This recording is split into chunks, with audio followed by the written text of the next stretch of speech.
Hello everyone, and welcome to my WOTLK Mage Aoe leveling guide. In this guide I'm gonna talk about my talent tree, the rotations, and AoE spots. And if you would like to know about vanilla and TBC AoE spots, then I also have a guide for that. Anyway, enjoy the video. Alright, so first I'm gonna show you the talent tree that I've made. I spent 3 points into ice flows to reduce the cooldown of some of the important mage AoE spells. Then I will also have to spend 2 points into improved Frostbolt to unlock the next row. It's important that you don't spend any points into Frostbite. If you choose this talent, some of the targets will all of a sudden be frozen and not stacked at the same location, so make sure not to spend any points into this talent. In the next row, I spent 3 points into Ice Shards to increase the critical strike damage of my Frost spells. The one to the right I don't spend any points into. But Precision I spent 3 points into to increase my hit chance but also reduce the mana cost. And Permafrost is also important to spend 3 points into to increase the slow duration but also the slow amount. The most important talent to choose is of course Improved Blizzard, so your Blizzard will start to slow. But what you have to know about Blizzard in Wrath of the Lich King is that the slow is way worse compared to Classic and TBC, so it will be a bit more difficult to AoE farm with Blizzard. The next talent that I choose is Icy Veins. This will allow me to use a cooldown where I cast faster, and when I do this I will also kill the targets faster, so I usually do this at the first Blizzard. 3 points into Piercing Ice to increase the damage of my Frost spells, 2 points into Arctic Reach to increase the range of my Blizzard, 3 points into Frost Channeling to reduce the mana cost, and then 3 points into Shatter to increase the critical strike chance of frozen targets.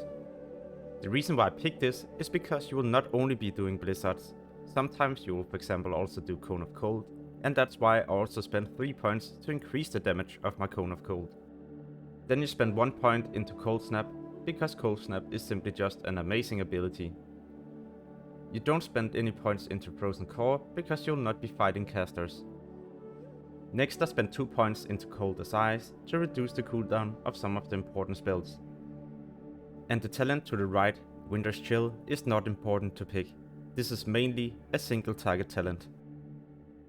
It's mandatory to spend 1 point into Ice Barrier.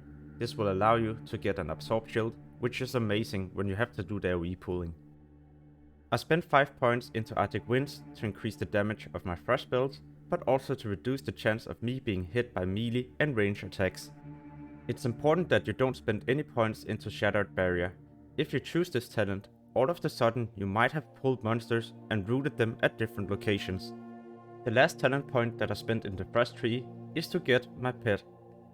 The pet is amazing because this will allow you to get a second Frost Nova. The remaining talents in the Frost tree is mainly for single target and PvP, so this I skip for now. Instead I spent a few points into the Arcane tree to unlock a few talents that is going to be important. In the first row there isn't really any great talents, but I spent a few points into Arcane Focus to reduce the mana cost of when I use my blink. In the second row, however, there's going to be some important spells. I spent 5 points into Arcane Concentration. This will grant me 10% chance to when I cast a spell to get a clear cast. And a clear casting proc will allow me to cast the next spell without any mana cost. Magic Absorption is not useful because, as I said earlier, we are not going to fight casters. Arcane Fortitude is decent because it will increase our armor, and this will be useful when we do the pulls. And then I spent 3 points into Spell Impact. This is mainly to get reduced mana cost of Arcane Explosion and Cone of Cold. And the remaining points I spent into Arcane Meditation to be able to regen mana when I'm casting the Blizzard. The first AoE spot that I like to use, and where you can start at around level 68, is here in Borean Thunder. There's a lot of different monsters to AoE, for example these mammoths. It's important that you always use your Ice Barrier before a pull. If you can body pull, then you always use a mount, else you can use your Ice Lance to quick pull. You can also combine this with for example Fire Blast and Counterspell.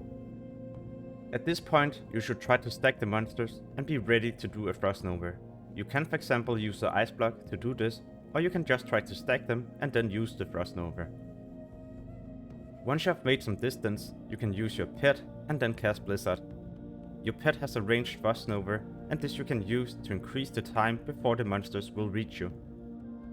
When the monsters is about to reach you, you can always use a Cone of Cold and Arcane Explosion.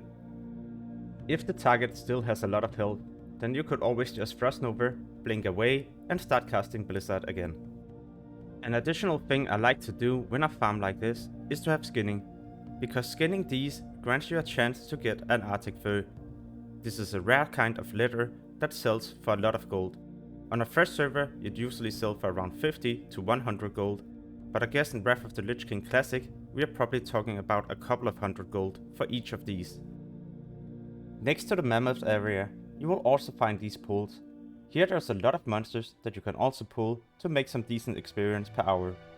Also make sure to have skinning at this location, because some of these you can skin. Another way you can do the pull is to use a Frost Nova, then you use a Flame Strike into a Cone of Cold.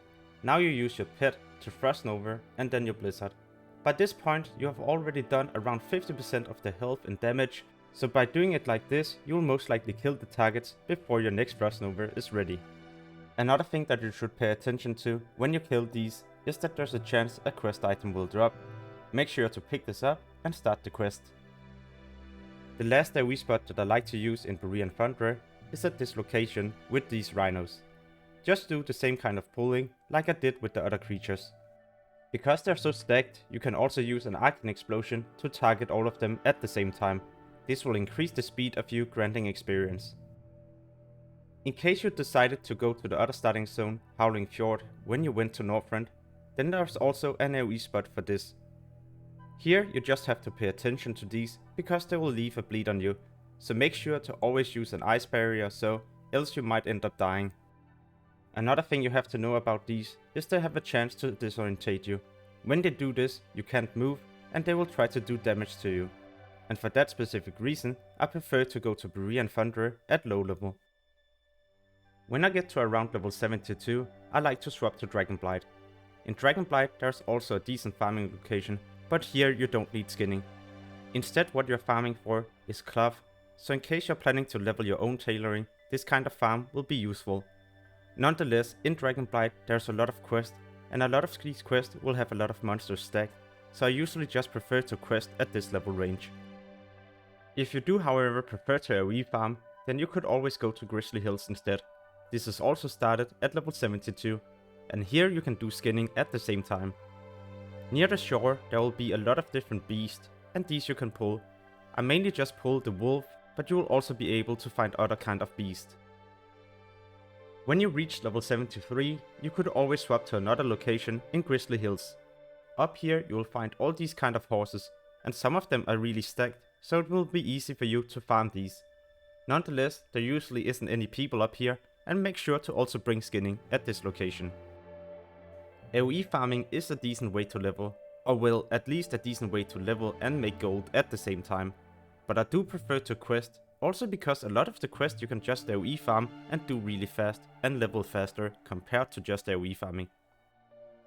Anyway, when you reach level 74 or 75, you could always swap to this location in Sholazar Basin. Here there's so many monsters that you can pull. This time you're not farming for skinning, but you're farming for cloth and other rare items. The bad thing however about this location is that there's so many monsters, so when you have done the pulling you might pull additional monsters. At the same time there's also a lot of quests for this area, so there might be a lot of competition for the monsters. But nonetheless, this is a great farming location, and not only for mages.